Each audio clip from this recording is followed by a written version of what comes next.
కందురాప్ మురళి గారు.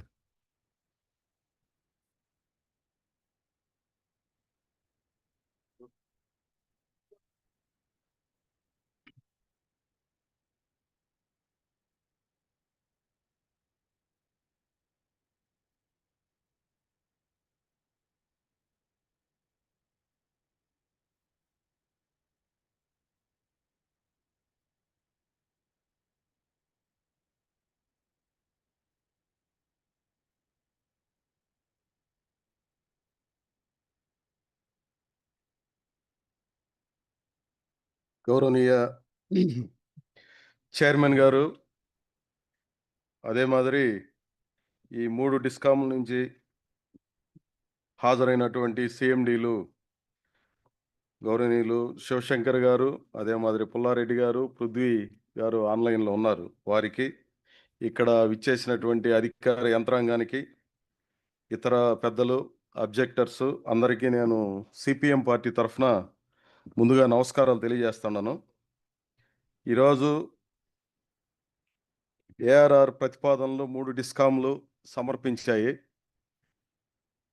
ఈ డిస్కషన్ పూర్తి కాకముందే ఈ డిస్కామ్లు సమర్పించినటువంటి రెవెన్యూ గ్యాప్ 15,656 కోట్లలో 8,000 కోట్లని ఆల్రెడీ ఈఆర్సి తిరస్కరించింది. అదే మాదిరి రాష్ట్ర ప్రభుత్వం 4,497 కోట్ల రూపాయలు ఏపీ ప్రభుత్వం భరిస్తుందని చెప్పి సంబంధించిన మంత్రి ప్రకటించారు. దీన్ని మేము సిపిఎం పార్టీ తరఫున స్వాగతిస్తున్నాము. ఏ రకంగానైనప్పటికీ తిరిగి భారాలు లేవు అని చెప్పి ప్రభుత్వం ప్రకటించింది. సంతోషం. దీంట్లో ఈఆర్సి 8,274 కోట్లు తిరస్కరించింది. మిగిలిన 4,497 కోట్లు ఏపీ గవర్నమెంట్ భరిస్తుందని చెప్పి చెప్పారు. ఇది గత 26 ఏళ్లలో ఎప్పుడూ లేని విధంగా కూటమి ట్రూ డౌన్ చేసిందని చెప్పి మంత్రి ప్రకటించారు. ఇది ఒక రకంగా నేను ఈఆర్సిని ప్రశంసించాను. అదే మాదిరి ప్రభుత్వ వైఖరిని కూడా చెప్పాను. అట్లని చెప్పి ఇది 100కి 100 పాళ్ళు చాలా పారదర్శకంగా, చాలా గొప్ప మనసుతో వీళ్ళందరూ చేశారు అనుకోవడానికి ఏమీ లేదు. ఇది పూర్తిగా హాస్యాస్పదమైంది. లోతుల్లోకి వెళితే కానీ దీని తీవ్రత ఏమాత్రం అర్థం కాదు. ఎందుకో నేను అంటున్నానంటే, ఏమీ పెరగలేదని చెప్పేది పొరపాటు. ఈ రోజుకి 40 పైసలు చొప్పున అదనంగా ఒక్కొక్క యూనిట్ మీద వసూలు చేస్తున్నారు. గతంలో ట్రూ అప్ పేరుతో, అదే మాదిరి ఇంధన సర్దుబాటు ఛార్జీలు అనే పేరిట ఇది కొనసాగుతూనే ఉంది. ఈ రోజుకి అది రద్దు కాలేదు. రద్దు కాక అంటే గతంలో ఉండేటివన్నీ మీరు కట్టండి, కొత్తగా మేము ఏ రకమైనటువంటి భారాలు వేయలేదు కాబట్టి సంతోషించండి అన్నట్టుగా ఇది ఉంది. వాస్తవంగా గత ప్రభుత్వం 5 ఏళ్లలో 32,000 కోట్ల రూపాయల అదనపు భారాన్ని వినియోగదారుల మీద వేసింది. ప్రస్తుతం ఉన్నటువంటి ఈ ప్రభుత్వం ఈ 2 ఏళ్లలో దగ్గర 16,000 చిల్లర నుంచి 17,000 కోట్ల రూపాయల దాకా భారాల్ని వినియోగదారుల మీద వేశారు. ఈ భారాలు సమంజసమైనటువంటిదా కాదా అనేది నేను ముందు చెప్పే విషయాల ఆధారంగా విశ్లేషణ నేను చేస్తాను.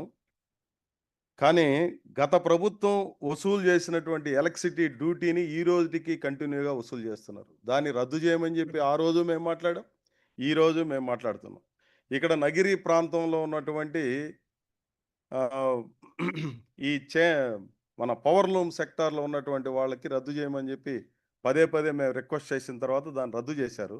కానీ అత్యధికులకి ఈ రోజుకి రద్దు కాలేదన్నటువంటి వాస్తవాన్ని, కేవలం 10 పైసలు ఉన్నటువంటి దాన్ని ఒక్కసారిగా ₹1 పెంచారు. ఇది భారము, ఇది సరైనటువంటిది కాదు అని చెప్పి గతంలోనూ చెప్పాం, ప్రతి ఈఆర్సీలోనూ చెప్పాం, ఇప్పుడు కూడా అది కంటిన్యూ అవుతుంది. దీన్ని పరిగణలో పెట్టుకోవాలని చెప్పి నేను రిక్వెస్ట్ చేస్తున్నాను. అదే మాదిరి 2022, 23, 24 కాలానికి సర్దుబాటు ఛార్జీల పేరుతో యూనిట్కి 40 పైసలు చొప్పున అదనంగా వసూలు చేస్తున్నారు. ఒక నెల 2 నెలల పాటు పూర్తిగా ఇంటికి బేగం వేసుకొని ఎవరైనా వెళ్ళిపోతే వాళ్ళకి మాకు ఏ రకమైనటువంటి కరెంటు బిల్లు రాదు అని అనుకుంటారు. కానీ ఈ పేరుతో వాళ్ళకి తెలియకుండానే బిల్లులు వచ్చేస్తున్నటువంటి పరిస్థితి వాడికి ఎవరికి ఏం అర్థం కావడంలే. ఎందుకు మేము అసలు ఇంట్లోనే లేము గదా! మాకెందుకు బిల్లొస్తుంది అనంటే అది అర్థమయ్యే పరిస్థితి లేదు. ఈ ట్రూ అప్ అని, ఇంధన సర్దుబాటు ఛార్జీలని వీటినన్నిటిని అర్థం చేసుకొని చేసేంత పరిస్థితి ఇప్పటికీ ప్రజల్లో లేదు. ఇట్లాంటివి కొనసాగుతూనే ఉన్నాయి. ఇవన్నీ హిడెన్ చార్జెస్. ఎవడికి ఏం అర్థం గాదు. రకరకాల పేర్లు పెడతారు. అల్టిమేట్‌గా చూస్తే ప్రజల మీద భారం పడుతోందా లేదా అని చెప్పి చూస్తే 26 ఏళ్లలో ఇదేదో కొత్తగా ట్రూ డౌన్ అనేది మేము తెచ్చాము. ఒక కొత్త పరిస్థితిని మేము సృష్టించాము అని చెప్తున్నటువంటిది పూర్తిగా అవాస్తవము. ప్రతిసారి ఛార్జీలు పెంచడం అనేది ఒక ధోరణి. ఏదో ఒక రూపంలో పెంచడం అనేది ఒక తంతులాగా కొనసాగుతూ ఉంటుంది. ఈఆర్‌సీ దగ్గర ఇవన్నీ ఏదో ఒక రూపంలో ఆమోద ముద్ర వేసుకోవడం అనేది ఒక కార్యక్రమంగా నిరంతరం జరుగుతూ ఉంది. ఈ విషయాన్ని నేను ఎస్టాబ్లిష్ చేయదలుచుకున్నాను. 2024, 25 సంవత్సరానికి ముందుగానే యూనిట్‌కి 40 పైసలు చొప్పున 2700 కోట్లు వసూలు చేశారు. అదనంగా వసూలు చేసిన దాంట్లో 927 కోట్లు తగ్గించి ట్రూ డౌన్ అని ప్రజల్ని మభ్యపరచడం తగదు అని చెప్పి అది ఈపీడీసీఎల్ పరిధిలో జరిగింది. ఆ 927 కోట్ల రూపాయలనేది కూడా కాబట్టి ఇవన్నీ దృష్టిలో పెట్టుకొనే డిస్కాములు సమర్పించినటివి తప్పుడు లెక్కలని, బోగస్ లెక్కలని భావించి ఈఆర్‌సీ రద్దు చేసిందని కూడా నేను భావిస్తున్నాను. 40 పైసలు మినహా ఇప్పుడు లేటెస్ట్‌గా వచ్చినటువంటి 26, 27కు సంబంధించిన ఏఆర్ ప్రతిపాదనలకు సంబంధించి నేను భావిస్తున్నది. ప్రభుత్వం తరపున పంపిణీ సంస్థలు కుట్ర పన్నాయని నియంత్రణ మండలి వీటిలో అత్యధిక భాగాన్ని తిరస్కరించిందని దీనికి ప్రభుత్వం సమాధానం చెప్పాల్సినటువంటి అవసరం ఉందని చెప్పి మేము మా పార్టీ తరఫున భావిస్తా ఉన్నాం.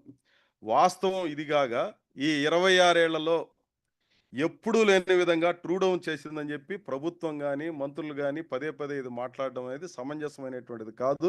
వాస్తవ అంశాలని ప్రస్తావన చేసుకోవడం సమంజసంగా ఉంటుంది. ఈ రకంగా ఏదో ఒక రూపంలో తప్పుడు చర్చలు చేయడం మంచిది కాదని చెప్పి నేను ఇనిషియల్‌గా ఇంట్రడక్షన్‌లో చెప్పదలుచుకున్నటువంటి అంశం. మేము చెప్పినటువంటి అభ్యంతరాల్లో 26 రకాలైనటువంటి అంశాలు మేము చెప్పాం.